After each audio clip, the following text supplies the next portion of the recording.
Device. Uh-oh. It wants this like this. We're gonna There we go. All right.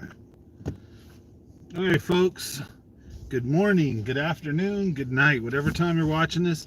I've got a cool little car trip video for you guys. I've got some great fall tips and tricks, but I'm headed up to Sacramento. I'm a C20 licensed contractor. I've got some business up there. I'm going to attend a CSLB meeting up there, do some things. So I'm getting a motel. I'm going to be up at Sacramento for 2 nights. So we're out of here. So in the meantime, I wanted to catch up with you guys, say sorry for missing Monday. The work's been crazy, so it's slowing down again. And, we got some stuff going on. So, there was just the funeral. That's behind us now. So rest in peace, Aunt Linda. And, now we're moving on with the next chapter. So got a lot of stuff planned. But for this week right now, going to be up in Sacramento up until Friday, so I might make it back Friday night for Friday's live stream. If not, we'll do something like this if we have to. But I've got some cool fall transition tips and tricks for you guys. So we're going to talk about like breaking down these lakes, what I would recommend, what lures I would throw, the techniques I'm doing, some of the changes coming to the channel soon. Instead of going out and fishing and being like, hey, I got this on this lure, with some odd and end tips and tricks here and there. I'm going to focus the videos more on a technique specific. So each video is going to be dedicated to 1 or 2 techniques or one lake or body of water. And we're going to focus more on providing information and less on the catching of the fish aspect. But I'm going to catch fish, but instead of having, say, a 10 to 20 minute video with anywhere from 10 to 20 fish or more, I'm going to do a breakdown of, say, how I use square bills at lakes, or what stuff I look for if I'm going to fish a square bill. Where do I throw them? What colors do I use? What sizes do I use? Along with some video of some of the action, what rods and gear I use, what line, and then hopefully we'll have some fish for you guys, right? So that's going to be the main idea. So we're going to go out and do a little bit more tutorial on the water. We're going to do some showing you guys. Sorry guys, smash that like and subscribe button if you're new, but if you guys are some of the old family, smash that like button if you get a chance. But anyways, the content that I'm focusing on trying to put together for you guys is going to be stuff. I gotta keep moving here. I have to put you guys right. Oh, bear with me. Sorry, folks. We're on a road trip to Sacramento tonight, and I'm going to be there for a couple of days. So I didn't want to miss the live stream, and I want to make sure I get some tips and tricks out for you guys. So if you're going to be fishing these lakes, if you're going to be fishing the Delta, give you guys some information, what I would be throwing right now this time of year, some of the different bodies of water. Feel free to leave a comment. They pop up, I can read them and see them. So I'm driving, but I can see the screen. So if there's anything you guys want to ask or talk about, feel free. You guys know I'm always chill to do that. So anyways, that's the kind of stuff that I'm going to be doing out at Lake McClure, Lake Don Pedro, out at the Delta. I'm going to be focused more on trying to break down technique specific stuff for you guys, to show you guys some tricks. So one of the first topics we're going to talk about tonight is basically a soft plastic jerkbait, otherwise known as a fluke. A couple of different ways you can fish them and rig them. And right now in the fall, sorry guys, this road I'm on is just horrible. California sucks. All right, so yeah, look at the trucks actually got pretty good. I'm holding the phone and shaking. I'm sorry, folks. This is a bad idea or what? Damn. Let's see if I can cram you guys in there. Oh.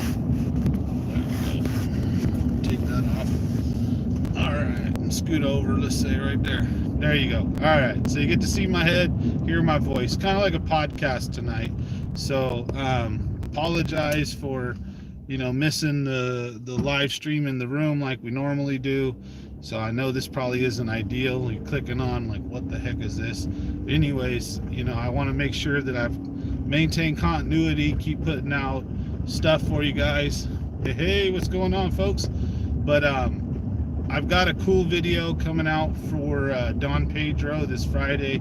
So for you members, should have gotten early access to it. I've set it already to come out Friday, so nobody has access to it right now. But cool little video. I get like a 3 or 4 pounder on an LV 500, and catch a couple dinks, and I show you guys how to fish an LV and a float and fly and a couple other lures. But right now, a soft plastic jerk bait is killing it. So if you guys are out at McClure, Pedro, you see fish in the top water column and they won't bite a top water bait, or they're just finicky, they're not hitting it, or say you're throwing like a crankbait or something at them and they won't hit it, I want you to try a nose hooked weightless fluke.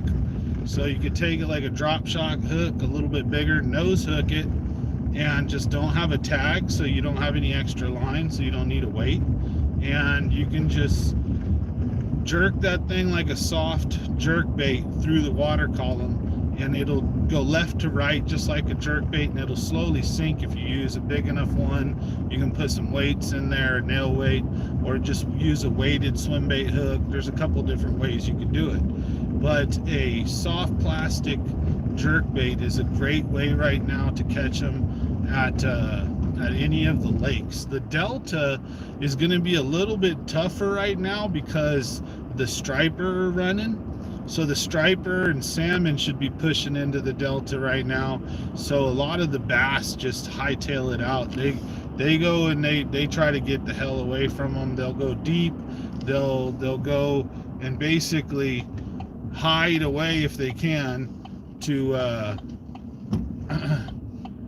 go, get out of all the shitstorm, so to speak, because the stripers, when they run, they just tear everything up. Salmon do too. Salmon are very vicious. They're predatorial fish as well. So all those baby bass and last year's spawn, you see all the guys at the Delta using Sneaky Pete's and swim baits, and they're getting a lot of bass right now on big S-wavers, Sneaky Pete's especially, because the Sneaky Pete's white. So they're using big white swim baits, and they're doing real good damage on the striper right now. So they're in there jacking stuff up.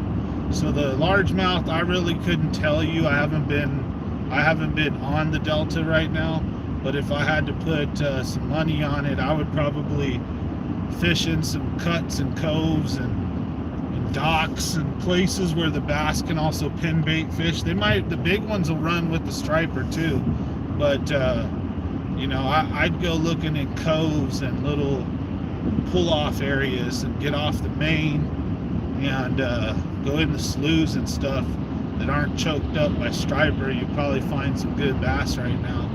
But like I said, one of the best lures that I lead into at this time of year is going to be a weightless fluke. So now, of course, one of my big time favorites recently has been an LV 500. Hey, how's it going? Hella Fino, keeping it real. And we got Jimmy Sanchez. So hey guys, thanks for watching, thanks for supporting the channel. Looks like we probably got a couple other people watching too, so appreciate you guys and gals. We're headed to Sacramento tonight, so I've got business I got to take care of. I'm going to be in Sacramento Wednesday night. Hey Marco, so I'm going to be in Sacramento like all the way until Friday night, and then I'm coming home. I'm doing some heating and air conditioning training and some stuff with the state of California. They're paying me $250 a day, and then paying for my motel stay. And I'll tell you what, so I'm getting paid to do this, but I love learning.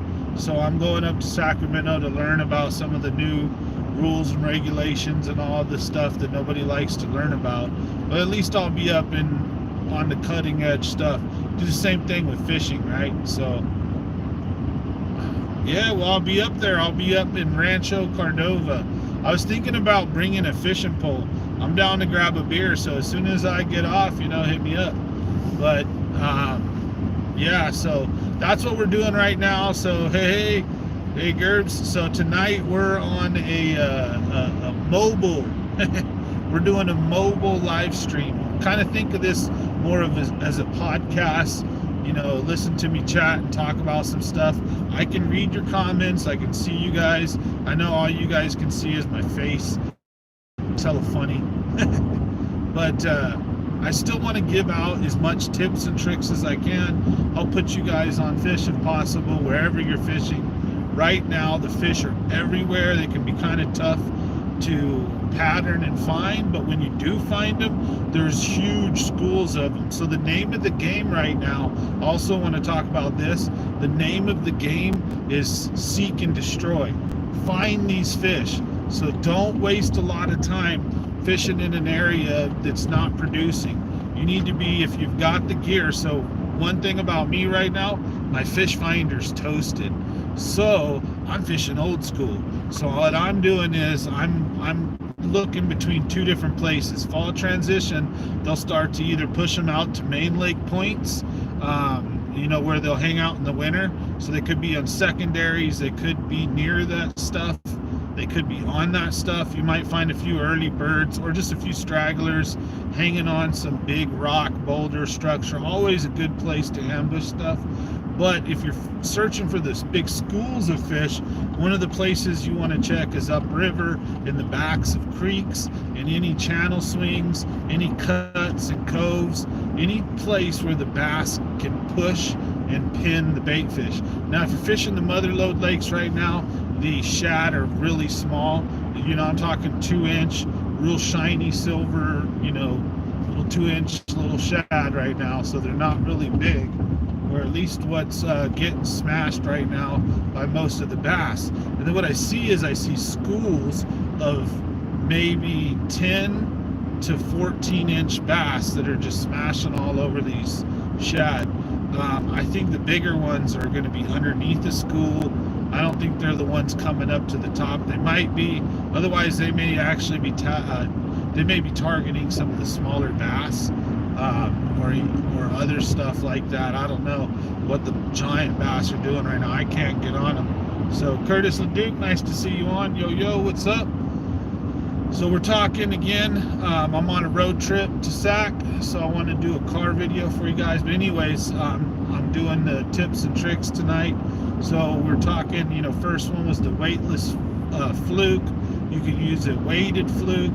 You can use a swim bait hook, a nose hook, drop shot them. So, but now what we're doing is I'm moving on to kind of what the fish are doing and what I'm doing to find them. So if you've got a fish finder, use your fish finder, smash around. The name of the game is find them. They should be located in big groups and schools. They should be easy to target, right?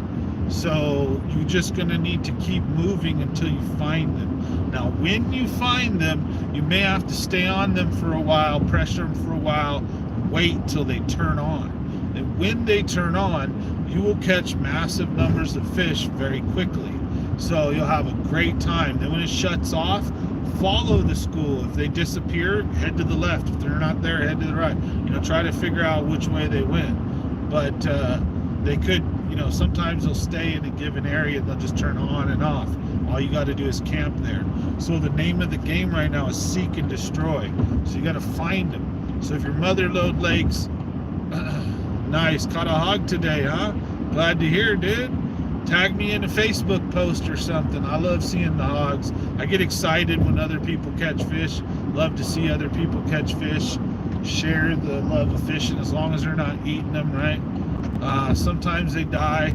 That happens, we're going to eat them. And sometimes you need to eat some of the smaller ones to keep a population in control or to keep a fishery healthy. But, obviously don't eat the big ones. So, but right now the fish are very active. They're moving in different water columns. So there's times of the day you can still catch them on top water. So there's times of the day they're going to be suspended. That may be when they're the hardest to catch. When they're not on the bottom, they're not on the top. You're going to need to dial into what depth they are and run lures through them, like either count down a drop shot until you hit into the school and jiggle it, wiggle it, an LV 500, a jigging spoon, a blade bait, float and fly. A lot of different lures you can put down in their face that you can get them to trigger them to bite or trick them to bite when they're not turned on. And a little tip is, if you find a school and they're not turned on and you get one or two to bite, more will usually start biting. That's one of the cool things about a school of fish is that you can create you can trigger a reaction. If you can get one of them morons to bite and you can hook them and get them on, the school will come alive. Sometimes it's only for a few minutes for a few fish. Sometimes you can actually turn them on for a good short period of time, an half hour. And sometimes they seem to be munching almost all day. So, and then there's times where they don't want to turn on at all. So, you know what I mean? You just, again, some of the top tips I can say right now is the fish they're kind of moving, so pay attention. If you see busting and you see activity, go for it, right? But if the lake's calm and it's dead, you might want to wait your time out and fish the other two, especially if you see them on your fish finder. So that's the other thing, seek and destroy. Find them. They're either going to be in the backs of creeks, in the backs of cuts and channels, in areas where they can pin the bait fish in like a triangle and just kind of keep them stuck there and herd them in there. And also, Main Lake Points is a great winter place to catch them, but they're not there yet at all, nowhere near close to it. But the Main Lake Points is always, let's say, a good place to check in if you're just struggling and you need to catch a few fish. Hit some of the best, biggest, juiciest Main Lake Points, and you can find fish that are moving from area A to area B, and they'll stage on points or they'll hold there. So not all, it's always a good idea to check in, but that's not where usually you'll find a big school. You can find a school moving around Main Lake Points, but they usually choose to be in an area where they can pin the bait fish. So go find them, locate them, and then you want to pick them off with certain lures, drop shots, tubes, shaky heads, a Ned rig. Are they on the bottom? Are they suspended? Can you use an A-rig suspended? Because when they can pull down, an A-rig through a school of bass is magic. It's legendary.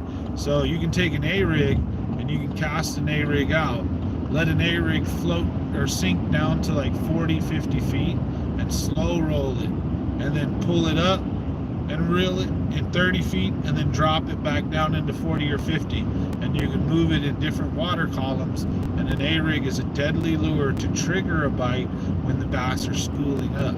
So this is that perfect time of year to get out there and get them before the weather fully turns and gets nasty. Usually for me, upriver has been best right now. If you're fishing Pedro, head up past probably mid-lake and beyond. Hatch Creek right there was good, so Hatch Creek and beyond, and then maybe even up all the way up into Moccasin Woods. That's probably where I would be.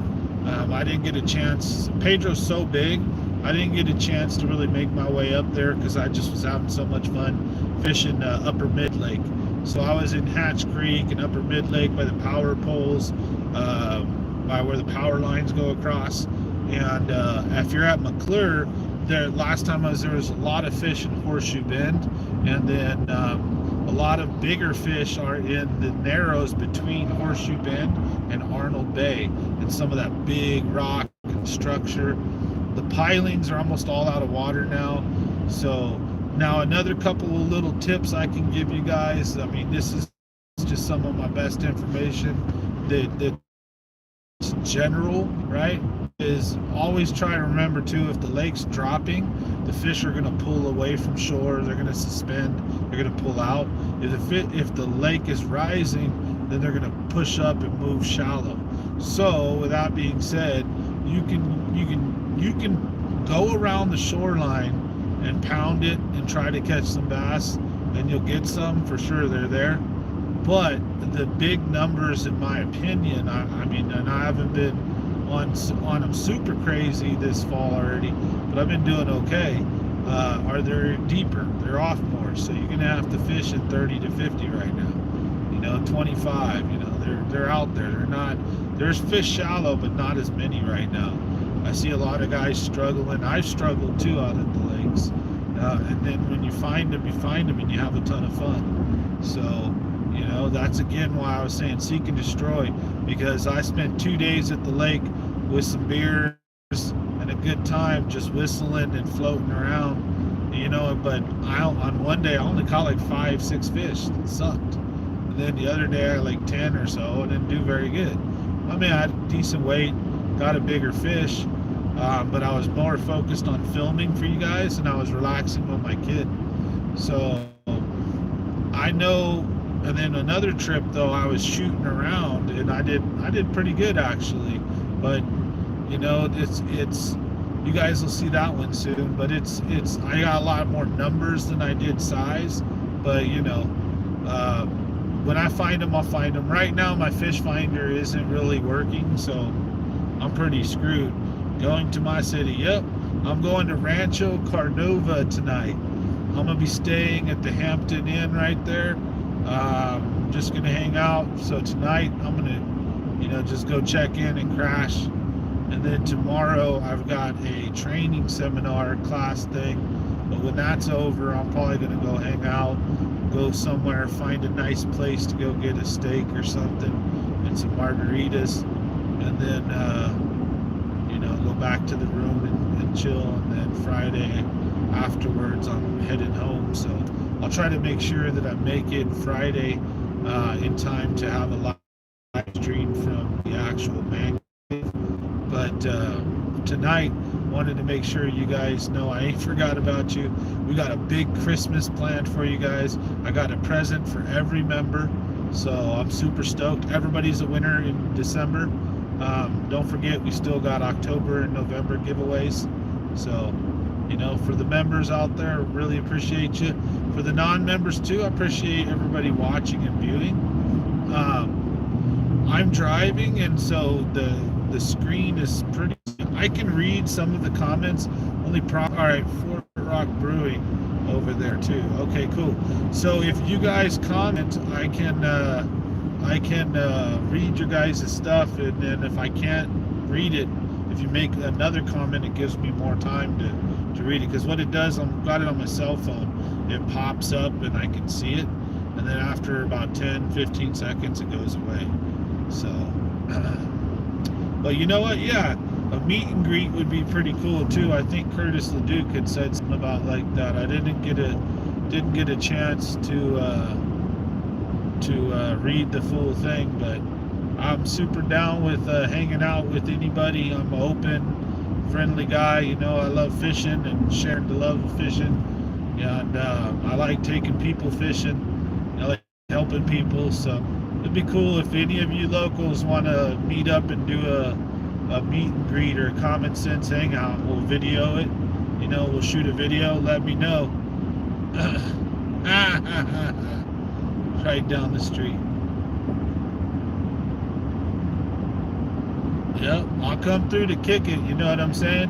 And so if you guys want to do something where, like, I was thinking about bringing my bowling ball too. I love bowling, drinking, fishing, shit, whatever, you name it, man. I'm pretty much into like anything fun. Like, I'm a fun going guy. I'm not a stick in the mud. So about the only thing I ain't gonna do is jump out an airplane. I'm scared of heights like that.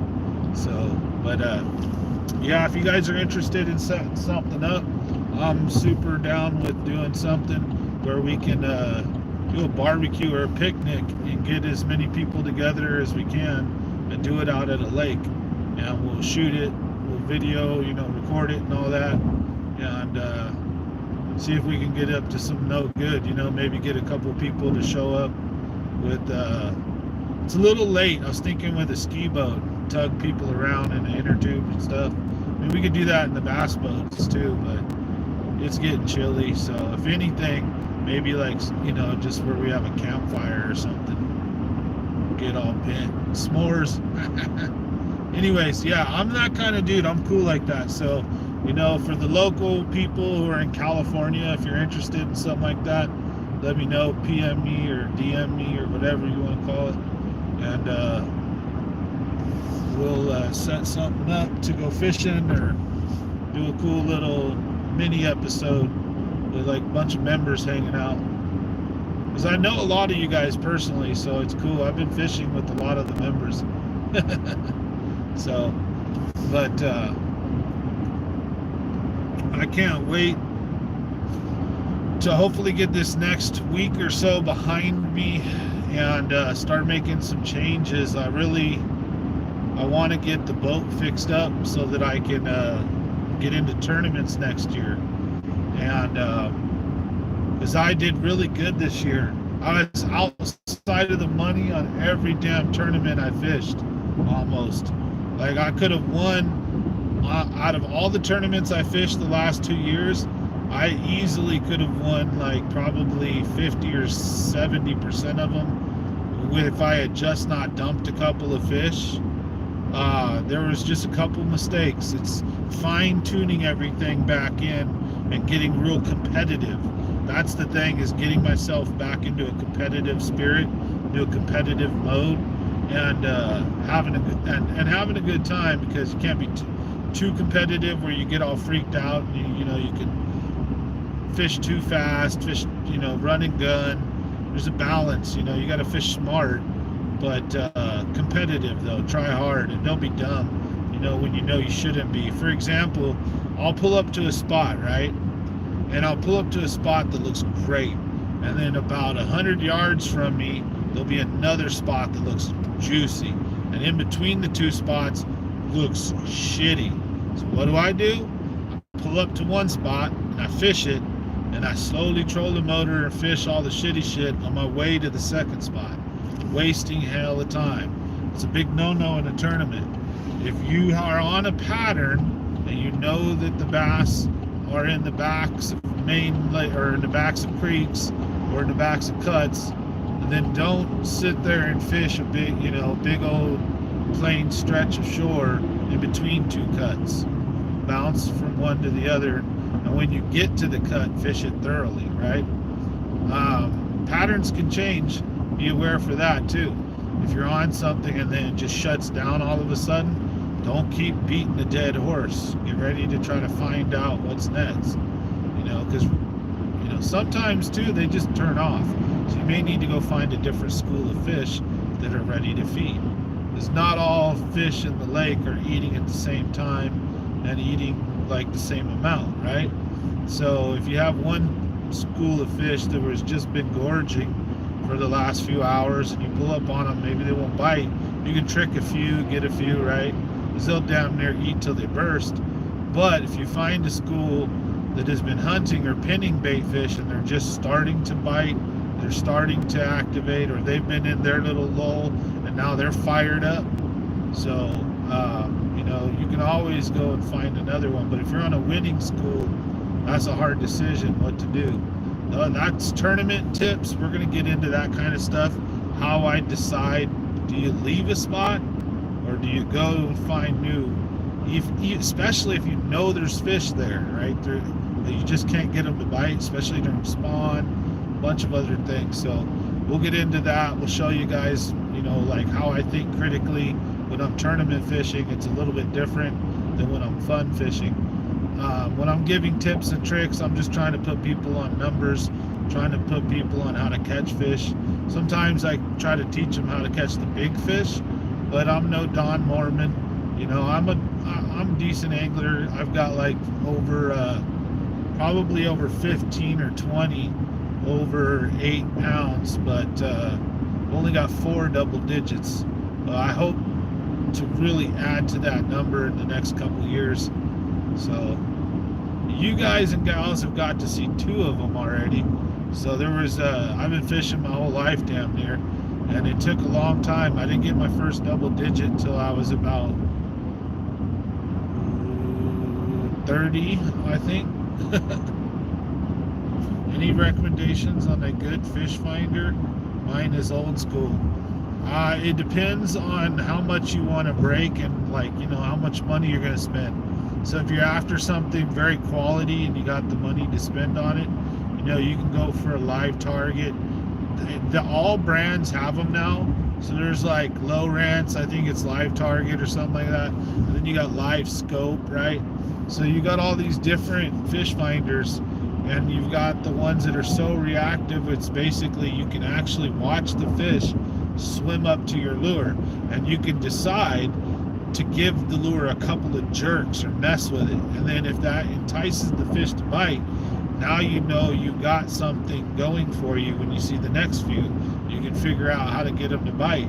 And if that seems to turn them off, then the next time you see a fish approach your lure, instead of jiggling and wiggling or doing a jerking motion, you can let it die. And if that doesn't work, you can do some erratic things. So you can try to figure out how to get a follower to bite with live scope. And you can actually see a follower before it ever gets to your boat. So if you're a swim bait fisherman, these things are super key. You can spot a monster, bait. If you're a rig swim bait, you're targeting big fish. Those live scopes are really key, because you can see the fish before the fish sees you. You can see the fish before it gets anywhere near the boat. And if you're tossing a big S-waver and you look down your live scope and you see a big monster following your S-waver in, you can pop your S-waver or kill it real quick. Do a bunch of different stuff to try to entice it to bite. So if you have the money, I would definitely say go with the best stuff like live scope and live scan and all that kind of stuff. But if not, my type of thinking is they've got fish finders for $3 or $4 grand almost, and there's fish finders for $200-300, right? So in my price point, I look for something between $500 and $800. I want it to have navionics ability, hopefully. It needs to be able to take some kind of chip, to be able to put maps and download things. That would be preferable. You want to make sure that you can do, a 3D down scan, side scan. Some even have, I think, a forward scan. There's just different. There's 360. A lot of different versions. Well, there's like the 360 live scope. I'm driving right now, so I don't have something in front of me. But price point wise, I tend to look for something between $500 and $800. Usually has enough of the bells and whistles to put you on the fish, to put you on the school, to be able to see them clear enough, and to give you all the information you need. So for me, it's either go with something that's decent and works, or either break the bank and go with something good. I'm not much of an in the middle type of in the middle of the road guy. I'm like, honestly, I've caught double digits on cheap Walmart rods. So for me, it's like I'd rather either have 5 disposable cheap $50 rods that are brand new, that I can break and throw away the second they act up or give me problems. But when they're brand new, they'll work as good as a $600 reeling rod. Hey, Mike, well, not quite, but you know what I'm saying? Like a brand new Black Max from Walmart when they were like $59.99, right? Not a bad rod. Same with the Silver Max or the Red Max. Good bait casters, very cheap, and some of them would only last 6 months to a year. Some would last a few years. I still have a Silver Max and a Black Max. The reel just blew up like last year, and they're like 6-7 year old. And I've got a double digit on one of those. I've got a double digit on a Jimmy Houston Hog Hunter $49.99 Walmart spinning rod combo. So my thing is I would rather either have cheap gear that is cheap, it doesn't cost me a lot, I can afford to buy my kids clothes, I can afford to buy my kids stuff and go on things, do stuff, and have a, because I'm not rich, right? Or I like to have a couple really nice high-end. I want to get the best stuff that I can afford. can I afford $1,000 super mega megatanium super DC whatever Scorpion? I don't know. I don't even know the names of half of this shit because I can't afford it. So I'm not one of those guys that looks in the magazine, looking at all the expensive fancy reels and dreams about which ones I want because I can't afford them right now. I'm not trying to tease and tempt myself. And then I'm an impulsive person, so if I really fire myself up enough, I'll end up buying one on a credit card. And right now, financially, that's not a thing for me. If it is for you, then you go buy it, because there's nothing wrong with having good stuff. So in my boat right now, I have one rod that cost over $600, right, for the rod and reel, and I have another one that's over $500, and then I have a couple that are over $250. The rest of my stuff is all $40 to $60 combos. I don't have much of the $100, $150, $200 combos.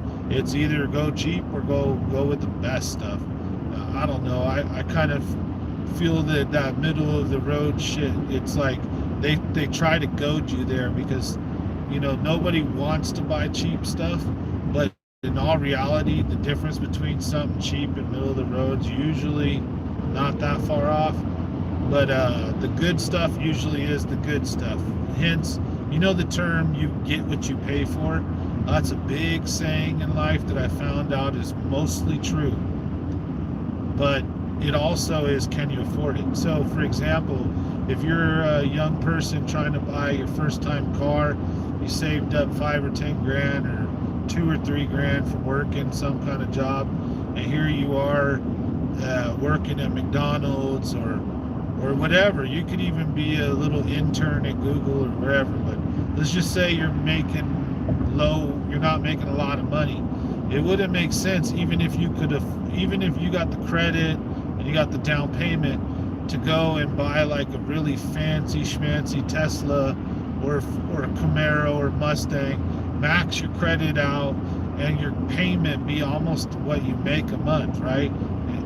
You see people that do this stuff because they still live with mom or dad, or they have a roommate, or they live with a girl and the girl works, and then when they break up 2 years in, the guy can't afford his car no more or whatever. So to me, it's all about what you can afford personally. So if you can afford $1,000 reel or pole, well then I'm going to tell you right now, the better stuff is worth it by far. The you get what you pay for, but it's all relative, right? So if I had $1 million or more, $1 billion, I would like have all the best fishing gear made. But where I'm at financially, I love fishing.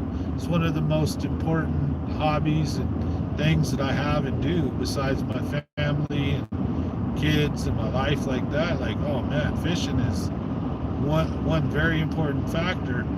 But it's like triage. You do what you can. So anyways, yeah, I don't know. I was answering somebody's question on a recommendation, so my bad for going on a rabbit hole rant. But that's why I try to. Well, giving my honest recommendation is go with something really nice, or go with something you can afford. Don't go for something that you can barely afford. That's kind of nice. Like, get something very nice and break the bank and put your, do what you got to do, or unless you can, especially if you can afford it, or go with whatever works for you. Anyways, this is awkward as far as like I'm driving and I want to be able to read your conversations, but the road's right here and you guys are right here. We're driving to Sacramento, so the road's kind of packed. But yeah, I'll be up in Rancho Cordova tomorrow. Maybe I can meet up with Marco Houston or a couple of the buddies or something. If anybody's into common sense fishing, hit me up. I'm always down. But down to earth guy, that's one thing. I'll keep it real. Tell it how it is. I hope I don't make a lot of people mad, but at the same time, I've learned over a long course of my life of, you can't please everybody. And I've always been a people pleaser. I always like to make people happy. It makes me happy to make other people happy. Seeing people smiling and excited and happy makes me happy, right? I don't like seeing people sad and upset. But I'm not a sucker. I don't get used, or I try not to be, right? But that's just how I roll. So, speaking of which, this year the Christmas toys, we're doing all right. I got to go make another toy run, so I'm not sure. I think I got to go buy some more girl toys, but we got to get a bunch of like arts and crafts stuff. So I'm gonna stop by like Hobby Lobby, pick up a bunch. It was weird last year for Christmas. The 3 or 4 things that really kids wanted is they either asked for a bike, or they asked for a doll or something, like a figure or a doll. Legos was really big, and then arts and crafts and cars and trucks and stuff. That's all kids wanted. Like all the other fancy stuff that you think, all these crazy toys they sell, they didn't want none of that. They wanted a bike they could ride, get outside. They wanted like their favorite Spider-Man or whatever doll, or the girl wanted this doll or that doll.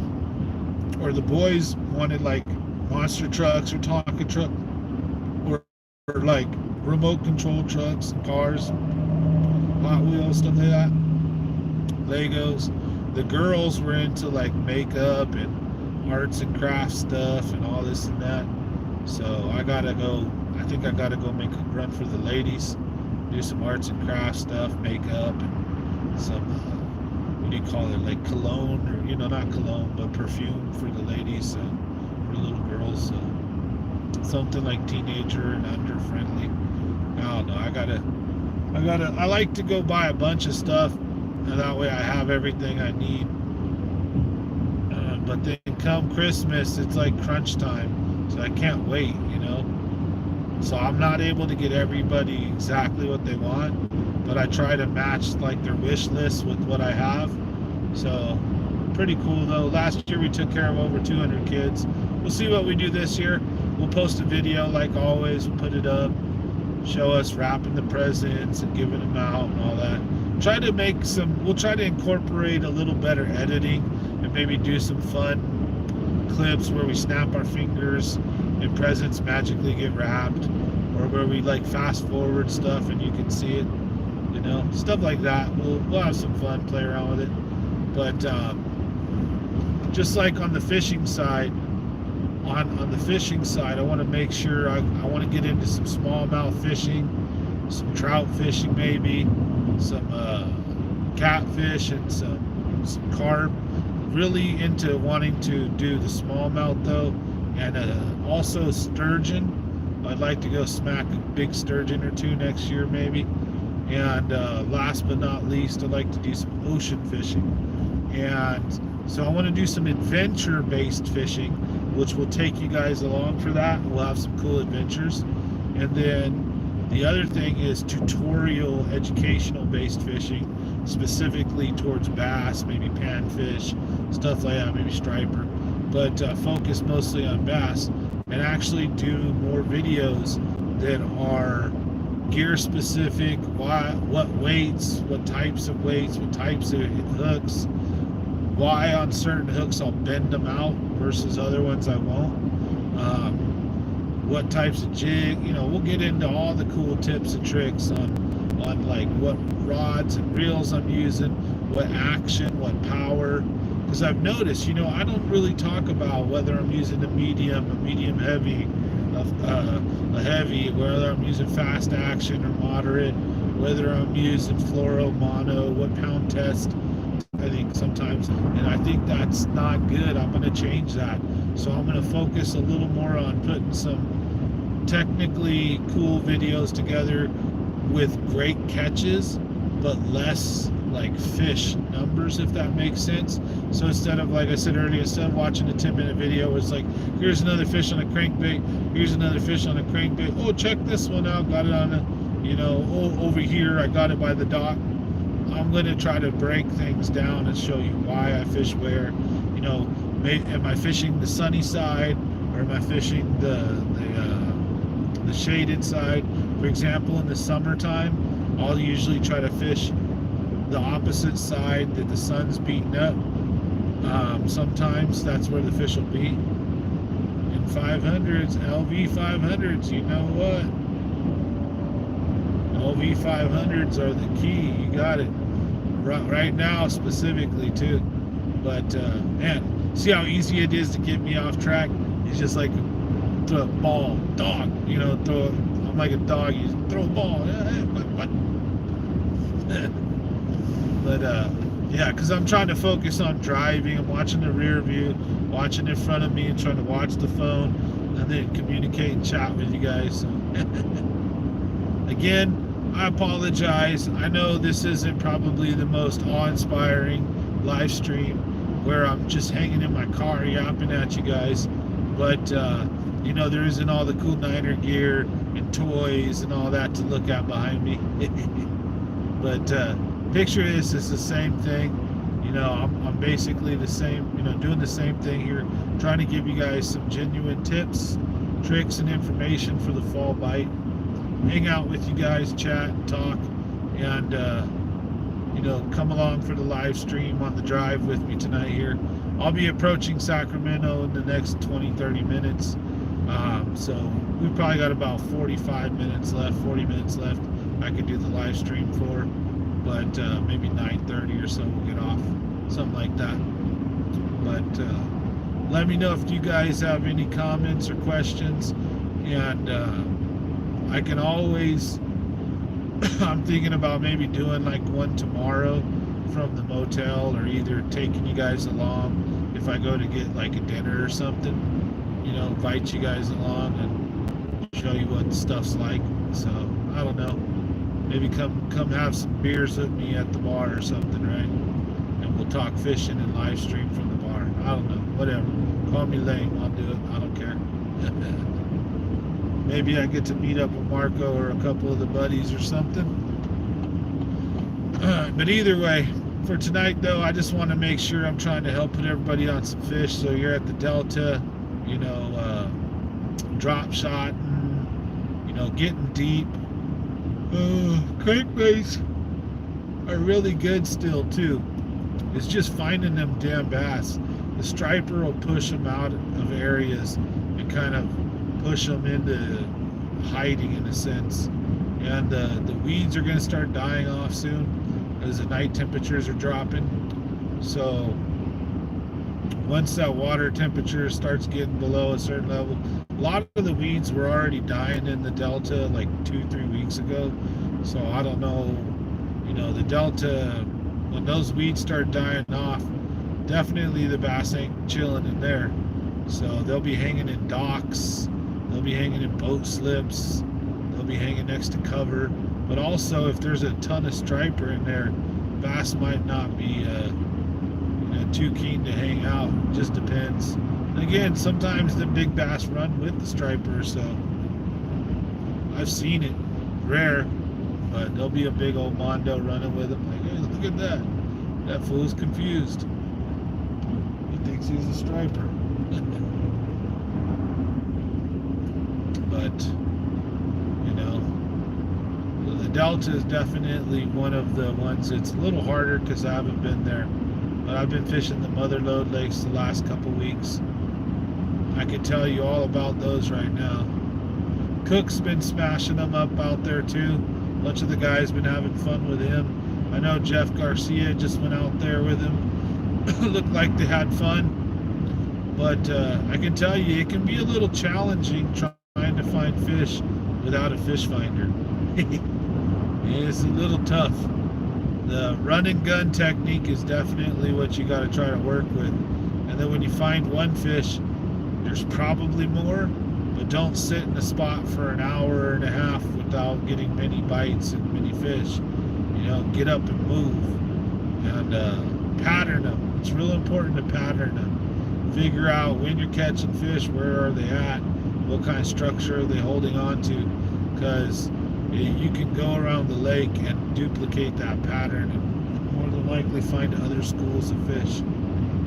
So now is not the time to be camping on a spot unless there's fish in it. You need to be moving around and find them. Same thing if you're fishing on shore. Just kind of move around until you stay there for a while. Sometimes I remember being a kid, I used to think if I'd catch a fish or two, I'd be lucky I'd get even 3 fish. I'd be all excited.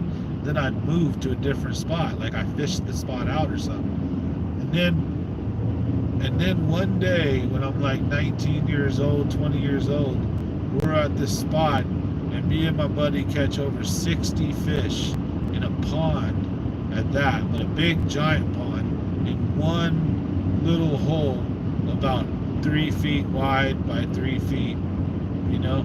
Like the whole lake's open, but if you casted anywhere else, you wouldn't get fish. But right there, the freaking floor was covered with them, and every cast you'd catch them. And then when you catch them and release them, the ones you caught would go off somewhere, and new fish would pull up to hold that spot. And we left catching fish. We had to go home, and we were still whacking them. We were there half the day before we found that. And then I thought it was a fluke, but like 8 fish in, my buddy Jay, he's like, "You sure you don't want to come over here and fish?" I'm like, "All right, I'll try." And I'm like, "I don't know how many more there's going to be there." Sure enough, we got like 50, 60 fish, something like 50 something. I don't remember. It's like 28 fish or more each we caught that day. And almost all of them came out of this little spot in like a 1 hour time frame. It was crazy. And if you fished anywhere else, you couldn't get bit. So this is also that time of year where it can be tricky. So move around, find them. LV 500s, blade baits, jigging spoons, drop shot, shaky head. You know, go finesse and on the bottom and take your time with them if you're not getting bit a lot, and go deeper. If you see them and they're active, that's when top water, jerk bait, stuff like that can come on. But if they're not hitting the top water, but you're seeing them bust on fish, that's when you should really think about that weightless fluke, or the you know, the plastic jerk bait, soft jerk bait. Go with you know, you can do a lot of different ways. Nose hook a fluke, you know, swim bait hook it, you can Texas rig style hook it, right? A lot of different stuff. But try one of those and let it kind of go subsurface. They'll fall to about 3 or 4 feet deep at the most, 2 to 3 feet deep. And then you twitch your pole and it makes the soft jerk bait kind of do a walk the dog motion underneath the water. But as you do it, it pulls the bait towards the surface. So it's almost like a topwater lure, but it's like a topwater finesse. And the good thing is it's not like a popper or something where you have to let the thing sit and then it takes a while to work it to you. You know, you can move a soft jerk bait and cover a lot of water. So you can fish it slow, medium, fast, all kinds of different ways. But that's a really good lure right now. Soft jerk bait, weightless Senko. Yeah, and remember, they can be all over the water column right now because it's still in the transition.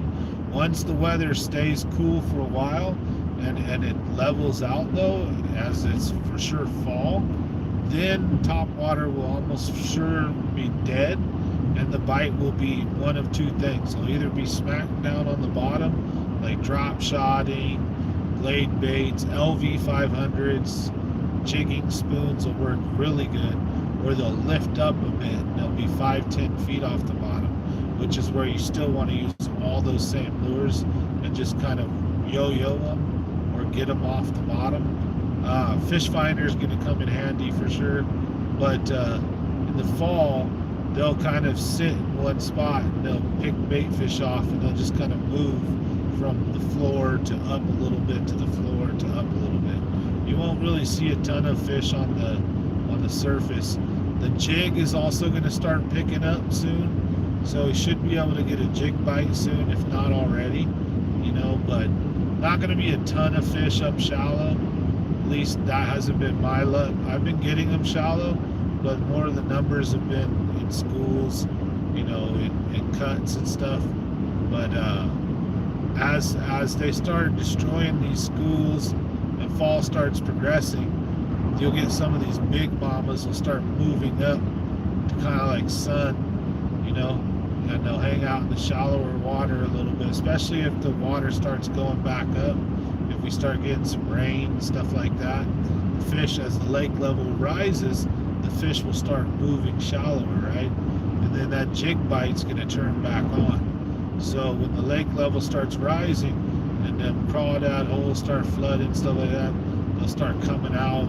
They also, if I remember correctly, there's like a fall molt or something. I think they spawn in I think they spawn in the fall or / winter. It's been a minute, but I try to keep up on this stuff. If I'm wrong, correct me if I'm wrong. But it doesn't hurt. It's a good idea to know the bait fish in the lake that you fish, know their life pattern and their life expectancy and like what they do. So do you have threadfin shad? Do you have American shad? Or like what kind of shad or shiners, or what kind of bait fish, goby? What do you have in your lake? When do they spawn? Like gobies spawn, I think in October, something like that. So there'll be all these little gobies getting smashed on in the winter time, and especially in New Maloney's and Don Pedro. And a Ned rig works really good for those when the bass are really focused in on gobies. A Ned rig is killer. But so anyways, that's one thing that it doesn't hurt to do, is sit there and Google what bait fish Lake McClure has. Google what bait fish Don Pedro has, New Maloney's, Clear Lake, whatever lake you like to fish. If you're in a different state, Google what that fishery has in it, and then Google the life cycle of it. So if you got a lot of crawdads, crayfish in your lake, we'll find out. When are the crayfish big? When are they small? When are they soft shell? When are they hard shell? When are they mating? Because that's when they'll be out and about the most. When are they doing what? And then you can know when to throw the jig based on crawdads' peak activity levels, right? So they say, well, don't bother. Crawdads are all in their holes at this time of year. Well, then don't bother throwing the jig. Not necessarily, but in a sense that you can really give yourself a head start by doing that. If you have hitch, like Clear Lake has hitch, knowing the hitch migration, that really is key for how those guys won those big tournaments. They knew where those hitch were going to be, and where those hitch were going to be is where the bass are going to be. So same thing with like McClure. A lot of the bass in McClure are trout eaters. So if you want to target the monster largemouth, you really got to figure out how to target where the trout are at and learn the trout's life cycle. When do they spawn? When are like the 10-inchers, like the natural, when are the 8 and 10-inchers, like what time of year, like how long does it take a baby trout to grow? So if they spawn this time of year, when are the trout going to be 8 to 10 inches long? Because when you have millions or thousands of those in the lake, or if they're planted, depends where you're from, if they're planted or natural, then you can really start adjusting your game plan according to what the bait's doing. And that you're not really going to get from any YouTuber, because each lake and each spot is different. So if you like to fish Berryessa, or you like to fish Lake Chickamauga, or you like to fish Lake Fork, or Sam Rayburn, or Eastman, whatever, each one of those is different biodiversity, right? It's got different ecosystems. So do a few minutes of, it doesn't even take a lot. Do 5 minutes of research, find out what's in the lake, and then do 4 to 5 minutes of research on each one of the things that the bass can eat in that lake. So you can kind of know rudimentarily, say the lake has crawdads, goby, shad, and trout. Okay, well the mondos are probably eating the trout and the bigger shad and the crawdads. Probably not going after gobies. They might be, but depends on the time of year, right? So you can know what to rule out when. If you're at a lake, like McClure, it's got a lot of trout, it's got a lot of shad. There's not a lot of bluegill there. There is a lot of crappie there, but not a lot of bluegill. So, you know, you can start knowing what lures and presentations you should probably throw based on the lake you're in. And it doesn't take but a few minutes of research to tell you what that lake's predominantly got in it. All the fishermen will tell you, oh, the lake's full of this or full of that. They plant this or they plant that, or and then you can even specifically search it up and find some information, usually from the lake itself, maybe California Fish and Game and Wildlife stuff, or just from, you know, some informative stuff. You can, internet's a good thing. You can find out a lot of stuff. But I did that a few years back and learned about all the different life cycles of different baits, and it helped a lot. But also one thing, I'm sorry, if you re-ask the question or just type like a question mark or something, I'll be able to read it again. Apologize for that. I'm looking at the screen now though, so if you even put in like a letter or a period or anything, the whole thing will pop back up and I can reread it. Just do you something or other. But anyways, yeah, I was all into that. But one of the things I have to say, that, do you ever punch? Yeah, I punched a little bit. See, at the Delta, I was a real big crankbaiter and bottom bouncer. So if I was actively looking for fish, I was using topwater or crankbaits, and it was spawn or whenever it was slow, you know, Texas rig, a Cinco, a jig, something, a drop shot, whatever.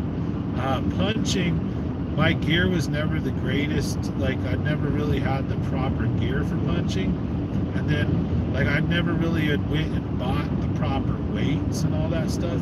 But I had one guy who was into punching a lot, took me one time. We went to the Delta, and we were struggling to find big fish. He was punching fish, but I took him to a spot where I knew there was big fish, but I couldn't get him. And he, sure enough, he had like a 6-pounder punching, and I ended up getting like a 4.5 punching.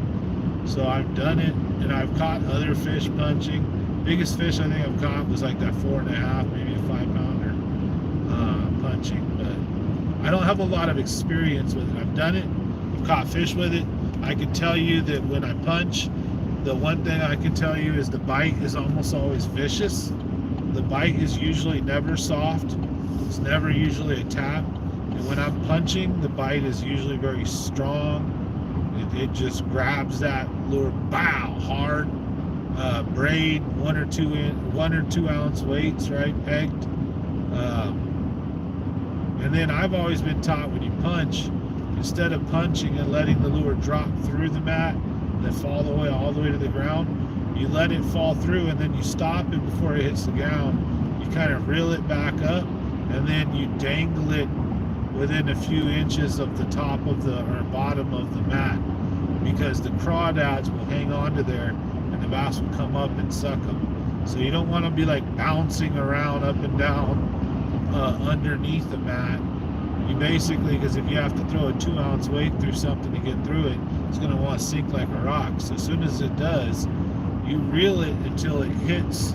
So like, say this was the mat you were punching, and you punch through it, right? Instead of doing this or doing this right here, what you do is you reel up until you hit this, and then you just punch like this. And you wiggle your stuff right underneath the mat. You don't need to let it go all the way down to the ground.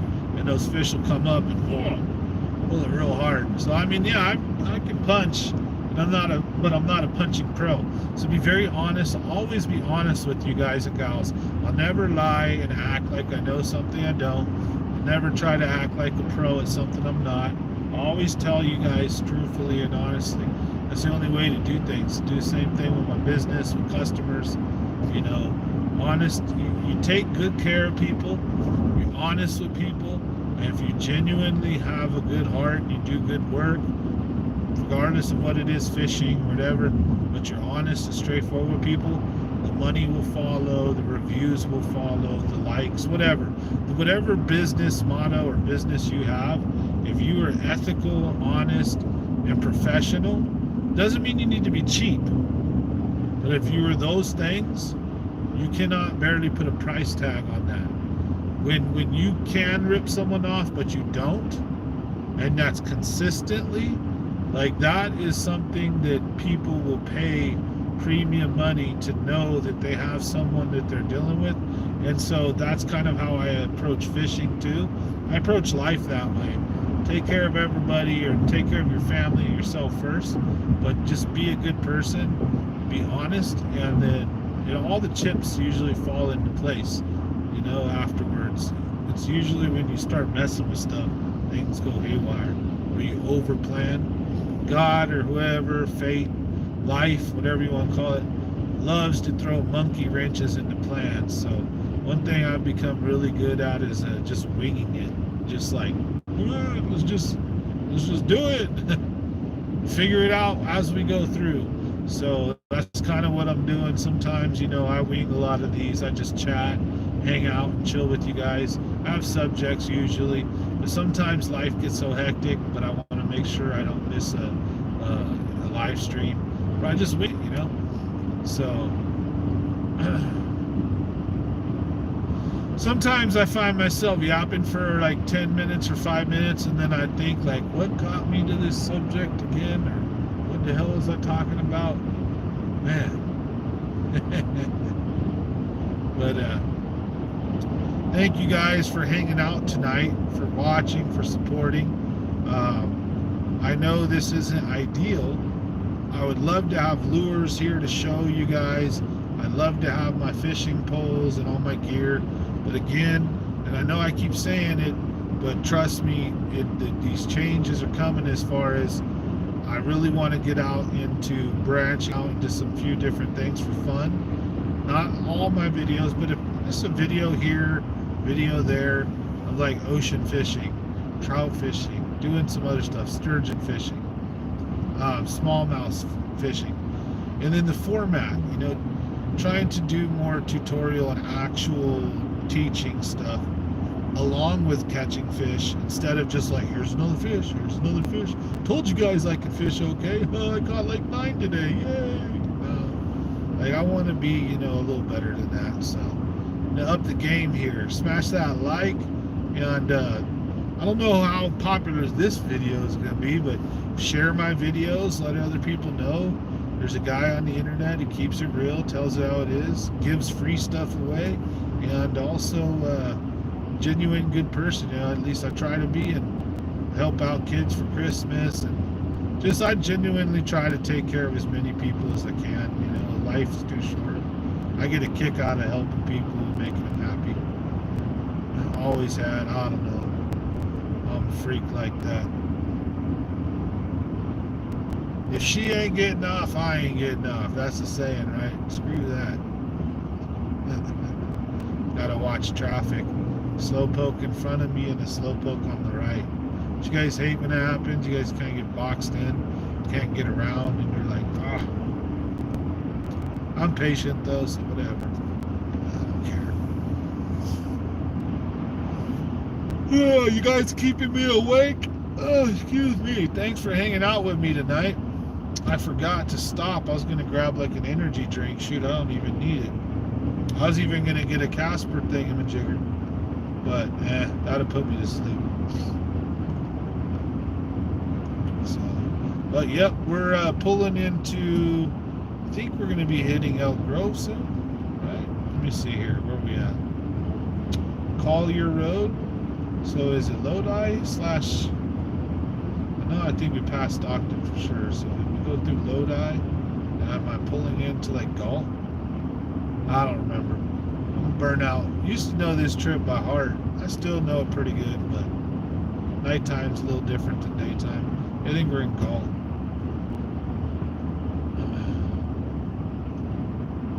So, anyways, folks, you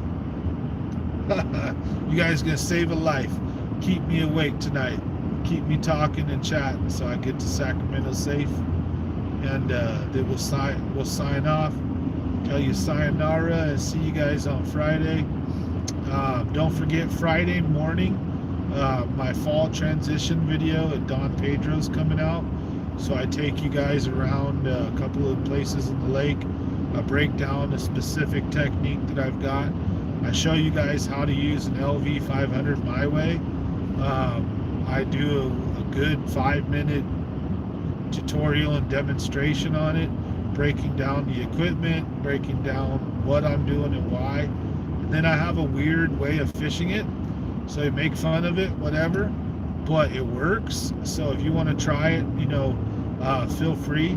But I also include like the professional way to do it. So I make sure to teach you the quote unquote right way, and I also teach you to do it my way, the weird way. So I make sure that I'm oh yeah, got it right. So I make sure that I preface that. I even tell you guys, the pros will tell you do it this way, and you can do it. But my comfort zone and the why I fish with the gear that I fish with, I fish it a different way. So the long story short is I fish, you know, an LV 500 on fluorocarbon instead of mono. I use a medium heavy 7.6 rod, you know what I mean, instead of something with a little more flex and give in it because of the treble hooks, right? People are like, what? Like, don't you break them off, or, you know, or you lose, you know, no, like, and then one is when you drop shot, you don't even set the hook, you just lift up and reel, right? So I do this very specific finesse tactic with an LV 500. The fluoro enables me to get a direct, almost one-for-one like translation of the action from my rod tip and my pull. So like I can barely lift it, but get a good 1 or 2 foot hop out of my LV because my pull's so long, so big, stiffer. But the tip is really fast, so it's very sensitive. And then I use fluorocarbon, so the fluorocarbon is very sensitive because the technique that I do, I'll have 5 and 6 pound plus fish, even double digits. I got a big old striper that was 8 to 10 pounds. When it bit, they're biting like bluegills. You can barely feel them, but if you know what you're looking for, you get them every time. And they don't hold on to the lure fast or long. They literally peck it, and you have a nanosecond to get them. If you wait, then you miss them. So if I was using mono and I swung on them, I would never bury any of my hook sets in the face. And then the way that I fish it, because of the sensitivity and all that, my rod tip's high, so I don't have leverage. So if I'm using fluoro, I don't need all that leverage, and I don't need a big swing because my line doesn't have any give. Whatever I move, the hooks move. And because it's a treble hook, open hook, kind of theory is shot, all I need to do is put pressure and then reel. So I use a high speed reel and a stiff long rod, and I jig it with my tip high, and I follow the slack down. And when I feel that slight little tick, I don't need to unload. All I do is I just start reeling and I twist. I do like a torso twist, and it pulls the rod back and around and moves it. Gets me about 4 or 5 feet of a swing in a sense, but I'm using fluoro, no stretch, no give. So those treble hooks dig in instantly. Now, one of the things that can happen with fluoro is if you get a mondo bass or fish and it goes to dive on you with fluoro, if your drag's not set, even with your drag set, you're going to straighten the hooks, break the hooks, or snap your line. So whenever your fish is over 3 pounds, 4 pounds, one of the key things that I do is I click the bell on my bait caster, and when my fish goes, instead of letting drag do it, I click the bell, I let the fish go, and I use my thumb on the spool as a drag, and I control the fish. And then when I can feel the fish slowing down, I can start to turn the fish and control it. And then when I feel the fish gain momentum and instantly dart and move, I can click that button lightning fast and let them go. And I can let them take as little or as much line as I want. And it works almost every time. I barely lose any of my fish. It's a great technique. So I break that down for you guys. They're visually, it's awesome. I walk you guys through it. I show you everything. That's coming out Friday. I got a big, decent fish out of Pedro with it. Got some more stuff coming up for you guys. I'm taking my daughter fishing this weekend, so that video will be coming out. So we'll show you guys, how to put some kids on fish. So if you're taking someone inexperienced, how do you get them to get fish? So we're going to show that, break down what I give my daughter, what equipment, all that stuff. We're going to give a big shout out to Spear Point Hooks. I'm not sponsored by them or anything, but these Spear Point Hooks, I've got some from Cook when they first came out, got some from Danny. Virgil, I think, gave me some, and they've been working very good compared to a traditional Gamakatsu, an owner, or whatever have you. A lot of different types, Mustad. I've used a lot of the little small little hooks that you use for drop shot. And these Spear Points have been pretty decent at keeping the fish on when you get a bite. We're also going to give you guys some little top secret jig fishing tips for this fall as well. So that's all coming up. And I've also planned a breakdown of some of the mother lode lakes using Google Earth, but instead of doing it from the live stream, I'm gonna pre-plan it, pre-record it, and we're gonna mix in Google Earth footage with actual footage. So you can see, okay, there was a 3-pound, 4-pound spotted bass caught. Where exactly on the lake was that fish caught? We're gonna be tying in spots, tying in areas, all that kind of stuff. I was thinking about doing New Maloney's, but that, oh, sorry guys and gals, looked like temporarily disconnected, reconnected.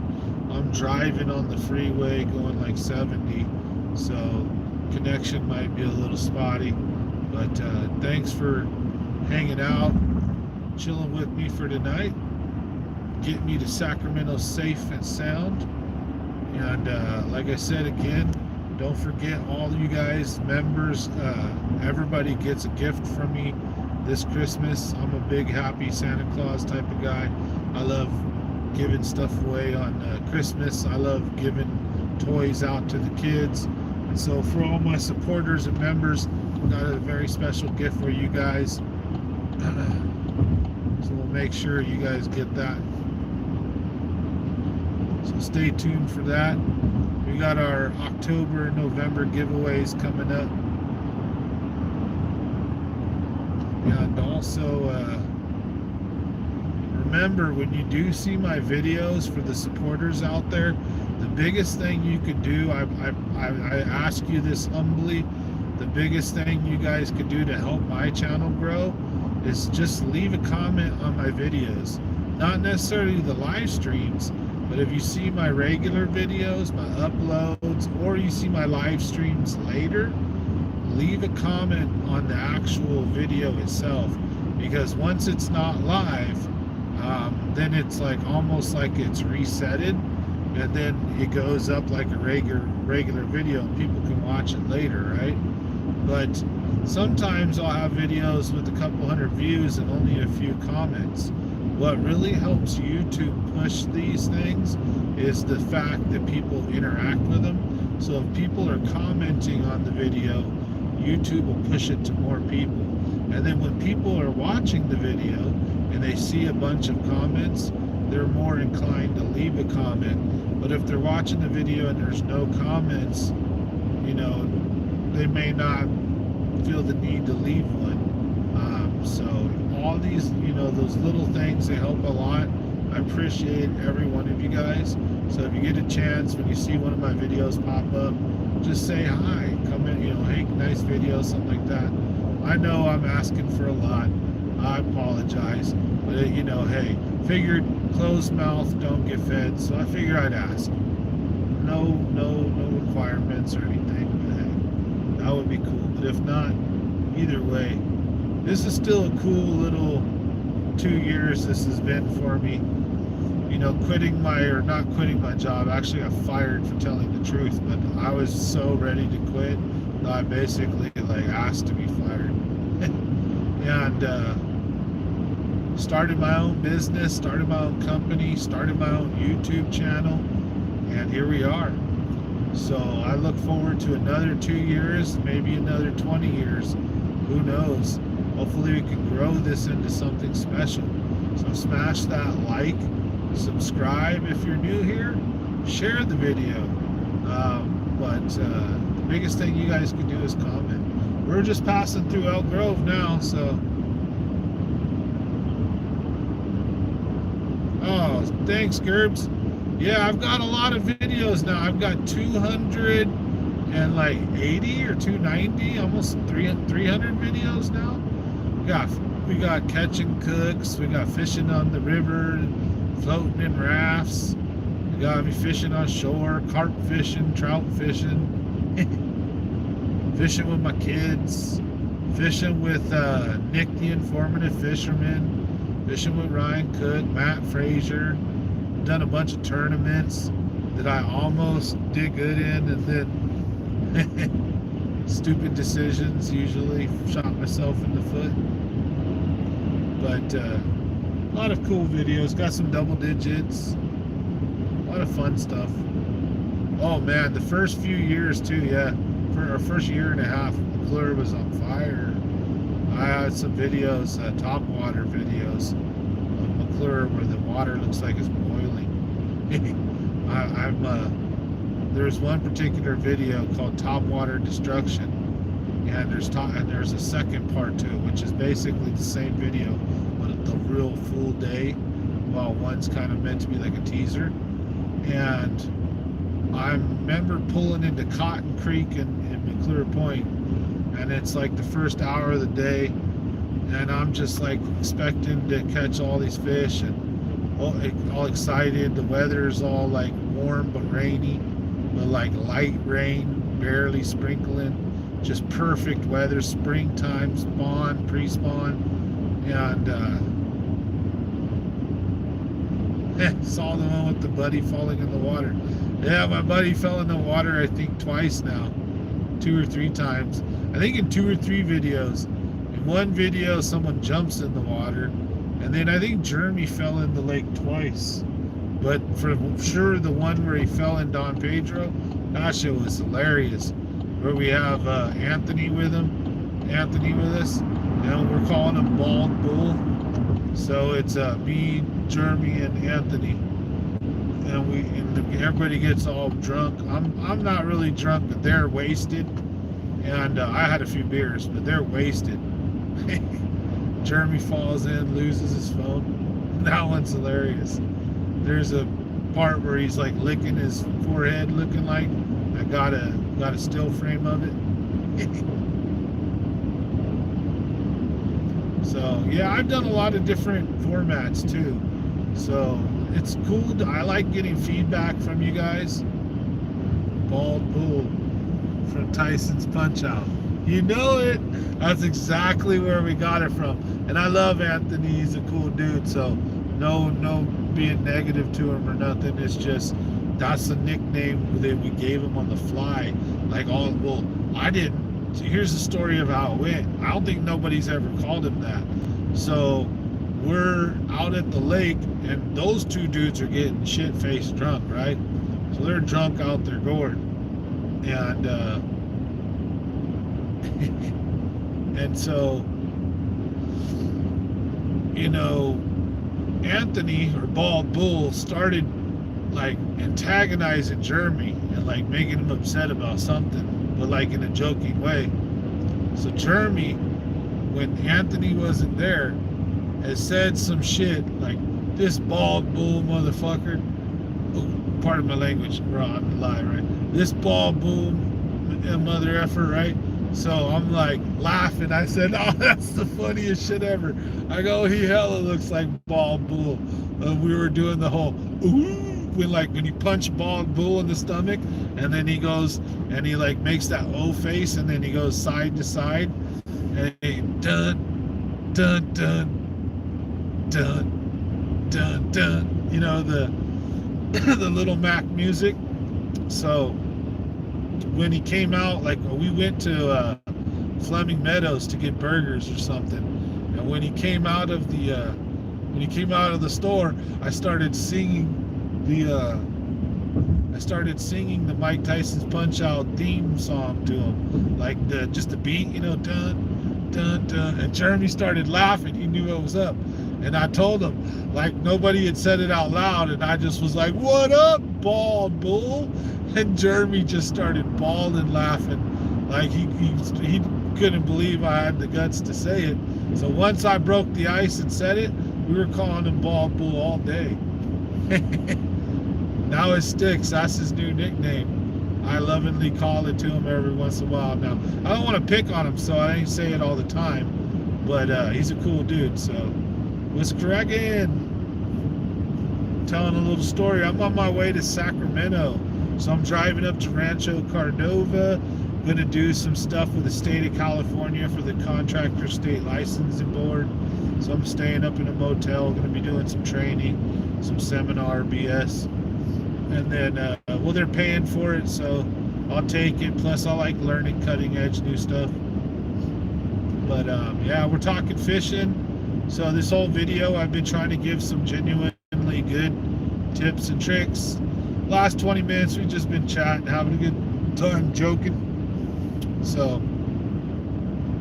I'm about to be to like South Florin. I used to live in Sacramento, right off of Florin and Stockton Boulevard and 47th, right there.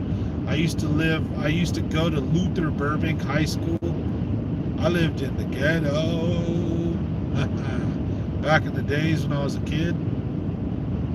It was fun though. I did like living in Sacramento. You guys want to hear a crazy story? So you guys have heard a bunch of crazy stories from me, right? So, and they're all real, dude. I don't make shit up. So, well, I don't think I've told you guys this one, but when I was in the 10th grade, my mom and dad were separated, and my mom had a mental breakdown, and I had to go live with my uncle in Sacramento. And I stayed with him for a year and a half, right? And so when I did, I went to Luther Burbank High School. You know, I went to school here. I lived in like the craziest gangster neighborhood, the Garden Block. I lived literally in the Garden Block. And I was this white little rapper dude, right? I'm passing 47th right now. But true story, you can search this up. I want to say it was 97 or 98, 99, 90, 98, 97, something like that. You can look up. The Florin Mall had a mass shooting at, was it a Radio Shack or a Sam Goody or whatever the hell, one of them like electron Best Buy maybe, whatever it was, I forget. So you guys want to hear the craziest story? Check this out. So me and my uncle, we were at the mall that day. We were shopping, and we went to the mall and we did a bunch of shopping, did a bunch of stuff. We decided we were going to go over to Best Buy or whatever store it was to go check out like some stuff. Like I wanted to go there for video games and stuff, and so my Uncle David let us. So we were going all through the store looking at, you know, TVs and looking at, you know, the video game stuff that they had and all the cutting edge cameras and all the stuff, playing with music and whatnot. And we stayed there for a good while messing around, and, you know, just didn't have a lot of money at the time, so got done, like I was just bored all of a sudden. I was like, all right, time to go. And Uncle David was like, no problems with it, like fine, let's go, cool, because, you know, he was super church goer dude. They didn't even have like a TV in their house. I just wanted to go look, you know, and I was happy to get out the house, stuff like that. So anyways, as we're walking out of Best Buy, the dude, what's up, Charles Chalk? We're telling a scary story tonight real quick here. So just for 5 minutes, I got full of these things, man. But it's a true story. So as we're walking out of Best Buy, me and my uncle, we're walking out, the mass shooter is walking in with the gun. Like, didn't shoot us. I think he didn't want to, I don't know. I think he didn't want to, like, it was either he didn't want to, like, alert anybody outside of the store. He wanted to get in the store and do it and have everybody trapped. Or there was something about us, we didn't set him off. I don't know. But literally, man, we walk out of the store the moment a mass shooter is walking into the store. And we're going to our car and you start hearing all the gunshots. Bam, bam, bam, bam, bam. Circuit City. There you go. You got it. And it was a mass shooting in Sacramento at Circuit City. We walked out when it happened. The craziest shit, man. I'm not lying to you guys. So with that being said, we'll leave you guys with that thought. I could have been dead so many times. Like how many times? I can't freaking count. I've got to get off. I'm in Sacramento. I've got to use the phone for the map now. So thank you guys for watching. Smash that like and subscribe. I might do a live stream from the bar, the motel or something tomorrow night. Special hangout session. We'll talk fishing and stuff. We'll show you guys wherever I'm staying or eating or whatnot maybe. If not, I'll be back Friday for sure. So we'll see you guys and gals. I don't want to drive all the way to freaking Redwood City. I want to make sure I figure out where I'm going. I know I'm going to be up in North Sac, so Rancho Cordova, and I'm just in downtown now. But I probably needed to take the 50. So anyways, we'll see you guys on the next one. Thanks for watching. Smash that like button, and we'll see you guys on Friday. And yeah, true story, folks. I walked out of Circuit City while the mass shooter was walking in. The craziest thing ever. So good night. Thank you guys. Appreciate your support. Love everybody. Be safe, and we'll see you guys Friday, okay? Thanks, guys and gals. Now I got to figure out how to end a live stream from my cell phone. So I'm going to be pushing things till it stops.